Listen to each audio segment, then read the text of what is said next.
Aha ni ku Muhoza TV, ntimwibagire gufyonda kuri subscribe no kubisangiza bagenzi banyu. Bana natwe mu ncamake y'amakuru agezweho mu gihugu c'u Burundi. Uwashinze ikinyamakuru Iwacu, umunyamakuru Antoine Kaburahe, yaratowe kuja mu bagize urwego nshingwantwaro rw'ishirahamwe mpuzamakungu riharanira ubwigenge bw'abamenyeshamakuru kw'isi, aribo Reporters sans frontières. Kuri wa gatanu igenekerezo ya 16 mu Kakaro habaye ikiganiro ku bamenyeshamakuru mu ntumbero yo gushikiriza abarundi n'amakungu, aho imyiteguro ya Burundi bwacu Festival y'umwaka wa 2021 igeze. Burundi bwacu Festival ni isabukuru itunganijwe n'abarundi baba mu Burundi n'ababa mu makungu. Igiteramo kazoba mu ntara zitatu: gisagara ca Bujumbura, Ngozi na Gitega, kandi bikazoremeshwa n'abaririmbyi batandukanye aribo Bahaga, Africa Nova, Ciza Sylvestre, MB Data, B-Face, Esther Nish, Orege, Mo Kenzi, Andy Mwag n'abandi benshi, harimwo n'aba DJ batandukanye: DJ Cento, DJ Nicolas Pex, DJ Daddy, DJ Saido, DJ Lewisi, DJ D, DJ Iversone ndetse n'abandi batandukanye. Kandi imbere y'ivyo biteramo hazora habanza kuba inkino zirimwo inararibonye mu nkino z'umupira w'amaguru hamwe n'amaboko. Ibindi bikorwa ngo bitegekanijwe hariho gufasha bantaho nikora kurihira amafaranga abantu bafungiwe mu bitaro kubera babuze ayo bariha ibitaro, guterera ku mashuri mu kuyaronsa ibikoresho n'ibindi vyinshi. Tubibutse ko ivyo biteramo bizoba kuva ku igenekerezo 24 mu Kakaro uyu mwaka turimwo gushika kuwa mbere Myandagaro, kandi ngo hakaba hitezwe abarundi bazova hanze y'igihugu barenga 2,000. Gisagara ca Bujumbura, musitanteri wa komine Mukaza Renovas Ndayihebura kuri wa gatanu yahamagariye abanyagihugu baba muri iyo komine kudoma urutoki ku baduza ibiciro vy'ibidandazwa nk'isukari, isima n'ibinyobwa vy'ihinguriro ya Brarudi, ngo ni mu ntumbero yo gutuza iyo ngendo nk'uko bisabwa n'ubushikiranganji bujejwe intwaro yo hagati mu gihugu. Yongeye ashikiriza ko bamaze guha intumbero abatware bo ku nzego z'intango ku vyerekeye gutuza iyo ngendo y'abadandaza bihaye kuduza ibiciro. Inyuma yaho umushikiranganji w'intwaro yo hagati mu gihugu, iterambere rusangi n'umutekano Gervais Ndirakobuca ategetse umukuru wa quartier Mutanga Sud nabo bafashanije kubomora inzu z'abenegihugu kuba bazubatse mu kiringo kitarenze indwi zibiri, ibikorwa vyo kubaka biriko biragenda neza cane. Ni nyuma yaho yari yabasavye kubakira ababomorewe bose bo kumugoboka kuko ngo zabomowe hatisunzwe amategeko. Ubuhinga bwo kugenzura imodoka bita controle technique bwaraye bushitse mu ntara ya Ngozi kuri wa gatanu igenekerezo ya 16 mu Kakaro umwaka wa 2021, kikaba cari igikorwa kigiye korohereza abanyagihugu basanzwe baba mu ntara zo mu buseruko. Mu buyobozi bw'ibidukikije, uburimyi n'ubworozi i Makamba bavuze ko bamenye kuri uyu wa kane igenekerezo ya 15 mu Kakaro ko hari udukoko twateye imirima y'ikawa n'ibigazi. Utwo dukoko ngo turatotora amababi y'ibigazi canke ikawa, kandi ngo turababa cane kugakozeko. Mu buyobozi bakaba babahamagariye gupompa umuti witwa Dusban, bakavanga amamabiri y'umuti ku maritiro 2. Kw'isoko y'Imakamba naho nubwo hafashwe ingingo yo kudashora amamesa hanze y'igihugu, ngo igiciro cayo kibandanya kuduga. Gihe ibido y'amaritiro 20 yahora ku mafaranga 78, ubu ngo igeze ku 96 nayo ibido y'amaritiro 5 gwigeze ku mafaranga 22,000. Kw'ibarabara ry'igihugu inomero 16 ihuza intara za Bururi na Rumonge hafi y'ihinguriro ry'amata ryo ku Kiryama, aho ni muri komine Songa mu ntara ya Bururi, kuri wa gatanu habereye isanganya ry'imodokari ryaturutse ku muvuduko muremure. Umuntu umwe yahasize ubuzima, abandi 3 barakomereka. Iyo modokari yari kiva mu Rumonge yerekeza i Matana. Umukuru w'igihugu ca Tanzania yamaze kugera ku butaka bw'igihugu c'u Burundi, aho yakiriwe ku kibuga c'indege Melchior Ndadaye n'icegera c'umukuru w'igihugu Prosper Bazombanza. Akaba yazananye n'abanyamitahe benshi b'Abatanzania.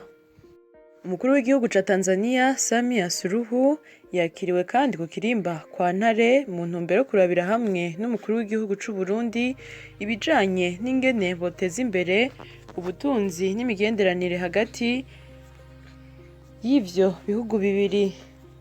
Ibiti bibiri vy'imyembe vyatewe nk'urwibutso rw'urwo rugendo rw'umukuru w'igihugu ca Tanzania mu gihugu c'u Burundi.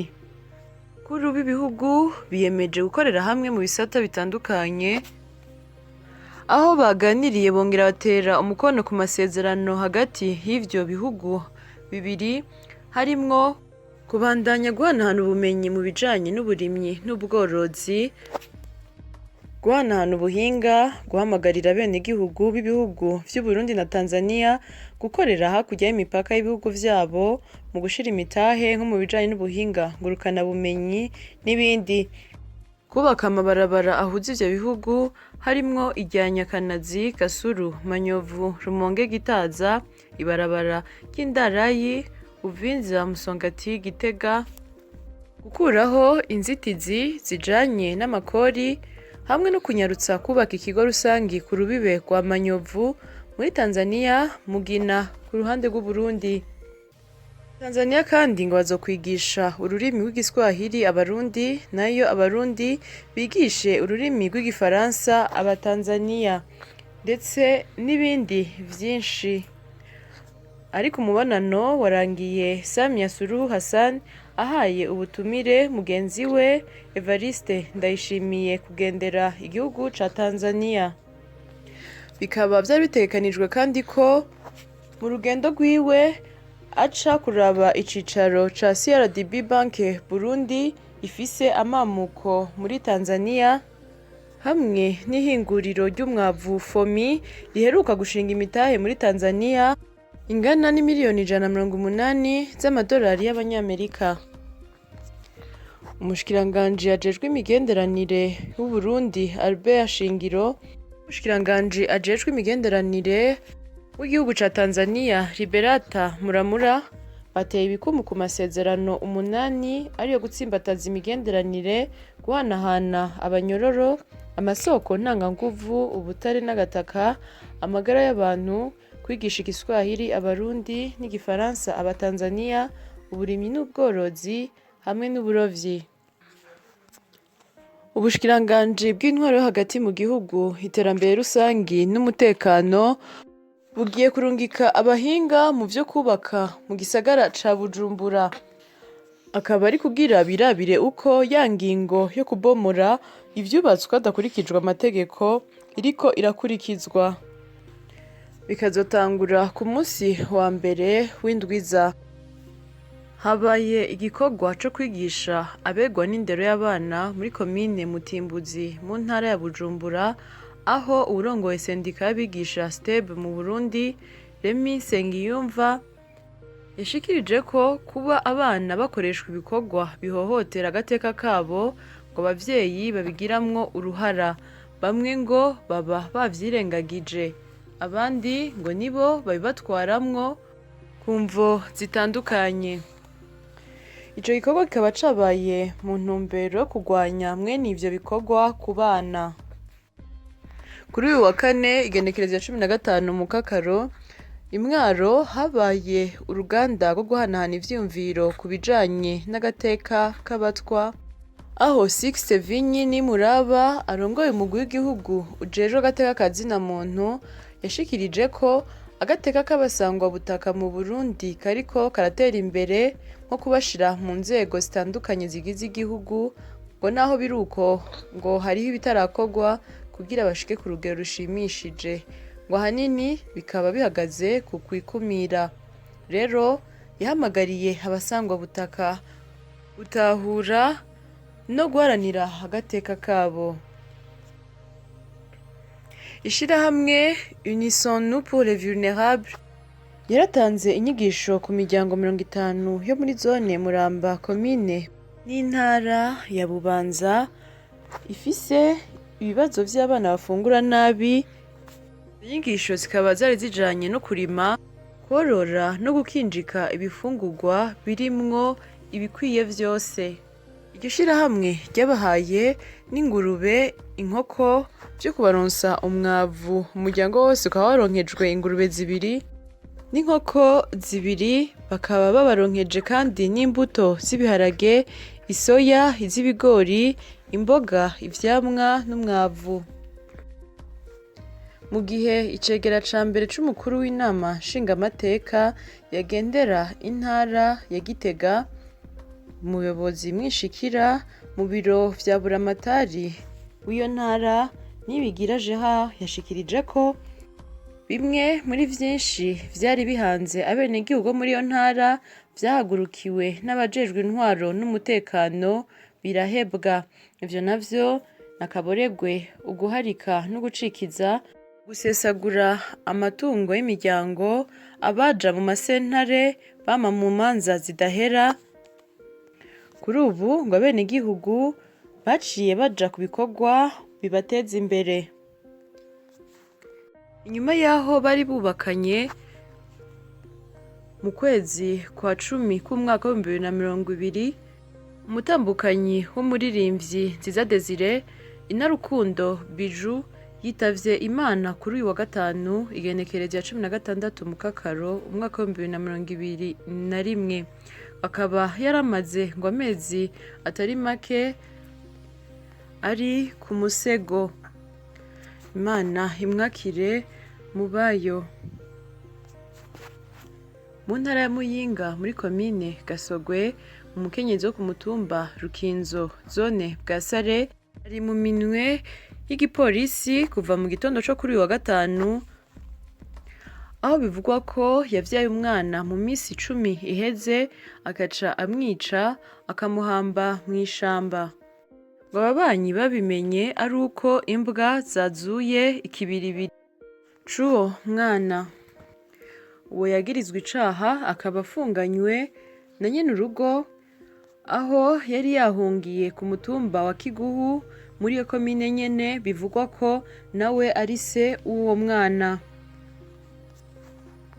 Umushikirizamanza wa Repubulika mu ntara ya Cibitoke ahamagarira abanyagihugu gushengeza abo bagiriza abandi uburozi, hanyuma bahanwe hakurikijwe amategeko.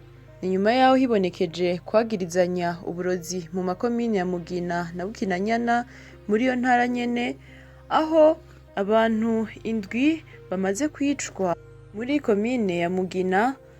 I Bukinanyana naho ngo hicwa umuntu umwe, amazu 4 araturirwa, aho ni mu kiringo c'amezi 3 aheze. Kandi ngo amakaratasi atagira imikono agabisha abantu bagirizwa uburozi yaratowe hafi y'amazu yabo. Ivyo bikaba vyemezwa n'abarongoye ayo makomine. Dutandukire amakuru y'inkino.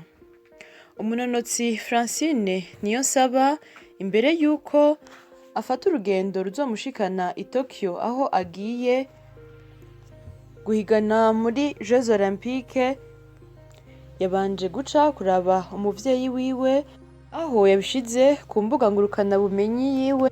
Akaba yagize ati: nariko ndakira impezagiro ya nyuma y'umuryango. Kuri wewe mama, ico bavuga ko kidashoboka bizokunda gishoboke. Wahoze ari umukinyi wa Atletico Academy Nzeyimana Yusuf, Batazira Yusufa Alonso. Kuri ubu nta mugwi n'umwe abarizwamwo. Kuri uyu wa gatanu umugwi w'urunani wagendeye irerero ry'abana Imwumba mu ntara ya Ngozi ahazobera inkino za nyuma za Nkurunziza Basketball Cup. Bakaba bagendeye irerero Umusamariya w'imbabazi mu ntumbero yo kubandanya iragi ryo gufasha ryasizwe na nyakwigendera Petero Nkurunziza. Ngo gufasha ngo ni mu mibereho y'uwo mugwi nk'uko vyashikirijwe n'urongoye uwo mugwi Aime Nkonyereza.